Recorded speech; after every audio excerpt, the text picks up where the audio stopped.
আসেন তৈরি করি, ক্রিয়েট এ বিজনেস পোর্টফোলিও, এখানে ক্লিক করি। আমরা পূর্বে যা ক্লাসগুলো করছি, ক্লাসগুলো খুব কঠিন ছিল, কঠিন ছিল? আপনারা যারা এখানে আসছেন, যারা এখানে সবাই যারা আসছেন, আপনারা কি ফ্রিল্যান্সিং শিখে কোথাও আসছেন? আগে থেকে কম্পিউটার চালাইছেন? চালাইছেন কিন্তু শেখেননি। আর কম্পিউটার কি কি করতেন? হ্যাঁ, ওয়েবসাইট ভিজিটের কাজ করেন। আপনি কি করলেন? গান টান শুনতেন, এই কাজে ব্যবহার হতো কম্পিউটার। ঠিক আছে, তাহলে আমরা এখানে বিজনেস পোর্টফোলিও নেম চাচ্ছে। যদি আমরা এই বিজনেস একটা ক্লায়েন্টের জন্য তৈরি করি, তাহলে ক্লায়েন্টের বিজনেসের নাম দিতে হবে।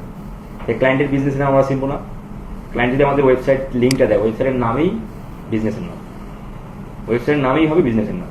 ওয়েবসাইট যদি আমাদের ক্লায়েন্ট দেয়, তাহলে ওয়েবসাইটের নামটাই আমরা বিজনেস নাম হিসেবে ধরে নেব, এটাই। আচ্ছা, তাহলে আমরা সেই বিজনেস নামটা এখানে দেবো। বাট আমরা এটা কাজ তৈরি করতেছি নিজের জন্য, নিজের প্র্যাকটিস করার পারপাসে। তাহলে আমরা আমাদের নাম দিয়ে করতে পারি, বা আপনি যদি মনে করেন যে আপনি 10 বছর পর 100 কোটি টাকার মালিক হবেন, তারপর একটা বিজনেস রান করবেন, সেই বিজনেসের নামটা আপনি এখন থেকে ভেবে নেন, সেই নামটাও আপনি দিতে পারেন। কি বিজনেস হবে না?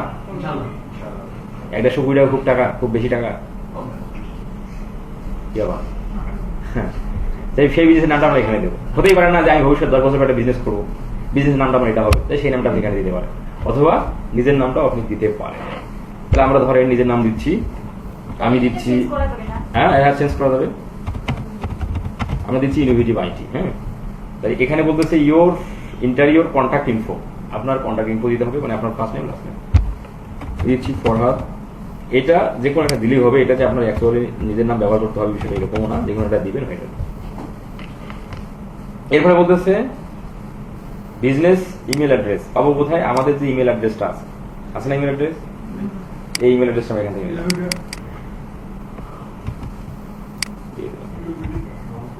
দিয়ে দেওয়ার পর আমরা এখন ক্রিয়েট বাটনটাতে ক্লিক করে দিই।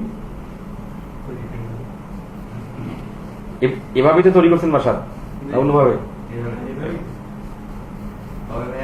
হ্যাঁ, আমারটা আগে থেকে ক্রিয়েট হওয়া ছিল, জাস্ট পরে লোগো আর কিছু ডিটেইলস অ্যাড করছি। আর তো আগে ভুলবশত করে ফেলাইছেন, বুঝেন না। ফেসবুক পেজ ক্রিয়েট করা ছিল, তো ওটাতে ওই আন্ডারে মনে হয়ে গেছে। এখন আমাদের বলতেছে what do you want to add into this business portfolio. আমরা কি এখানে আমরা কি অ্যাড করতে চাই, ঠিক আছে, সেই বিষয়টা আমাদের এখানে বলতেছে। আপাতত আমরা এটা টোটালি এটাকে স্কিপ করে দিই, স্কিপ। এখানে আমাদের আরো কিছু বলতেছে add people to this business portfolio, মানে কি এই বিজনেস ম্যানেজারের অ্যাক্সেসটা আমরা কাউকে দেবো, এই জায়গা থেকে আমরা কাউকে কোনো পিপলকে আমরা এখানে অ্যাড করতে পারি, মানে অ্যাক্সেস দিতে পারি। এই বিষয়টা আমরা টোটালি স্কিপ করে দেবো। আমরা এটা একটা একটা করে দেখবো আবার। হ্যাঁ, আমরা এবার স্কিপ করে এখানে বলতেছে কি who will have access to this business portfolio. Yes, আমরা এটা কনফার্ম করলাম। বাস, তাহলে আমাদের কি হলো? বিজনেস ম্যানেজার তৈরি হয়েছে না? এই হলো বিজনেস পোর্টফোলিও, এই যে এটা সেটা। আর এটা হলো অ্যাড অ্যাকাউন্ট, এটা হলো ফেসবুকের ডিফল্ট অ্যাড অ্যাকাউন্ট। তাহলে আমরা চলেন বিজনেস ম্যানেজারে চলে যাই। আমরা এখানে ক্লিক করে এই জায়গায় যদি আমরা ক্লিক করি, তাহলে চলে যাবো। এটাই হলো বিজনেস পোর্টফোলিও। হ্যাঁ, এটাই হলো বিজনেস পোর্টফোলিও। এখান থেকেই মূলত আমাদের ফেসবুক অ্যাডস ক্যাম্পেইন গুলো করতে হবে।